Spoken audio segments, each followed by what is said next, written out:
ఎమోషన్‌తో కొనడం చాలా తప్పు. Hi! I'm Sai Varma, Avira realty Vijayawada. మనలాంటి మిడిల్ క్లాస్ వాళ్ళు చాలామంది ఎమోషన్స్‌తో ప్రాపర్టీ కొంటాం. మా రిలేషన్ వాళ్ళు జెప్పారు, మా వాళ్ళు చెప్పారు, మా మీడియేటర్లు జెప్పారు అని జెప్పేసి, నమ్మకస్తులు జెప్పారని జెప్పేసి మనం ఏదో ప్రాక్టికల్‌గా ఆలోచించకుండా, ఏదో లాజికల్‌గా ఆలోచించకుండా, ఏదో తీసేసుకుందాం, నచ్చింది గదా! అని జెప్పేసి ఎళ్లి చూస్తాము, ప్రాపర్టీ చూస్తాం, నచ్చింది తీసేసుకుంటాం. అడ్వాన్స్ ఇచ్చేసి వచ్చేస్తాం. సో, అది చాలా తప్పు. ఎందుకంటే, ఎప్పుడైనా రియల్ ఎస్టేట్‌లో ఎమోషన్ కాదు, లాజిక్ ఉపయోగించాలి. మనం ఫ్యూచర్ గురించి ఆలోచించరు ఎవరు.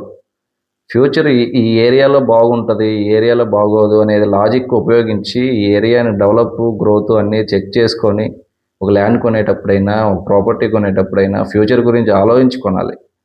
తెలివిగా నిర్ణయం తీసుకోండి. ఇలాంటి టిప్స్ కోసం ఫాలో అవ్వండి. నేను మీ సాయి వర్మ. ఏదైనా డౌట్ ఉంటే డీఎం చేయండి. Thank you. ముందు ముందు ఇంకా మంచి మంచి వీడియోలు చేసుకుందాం. మీ సపోర్ట్ నాకు ఖచ్చితంగా కావాలి. ఖచ్చితంగా ఇస్తారని మనస్ఫూర్తిగా కోరుకుంటున్నాను. Thank you.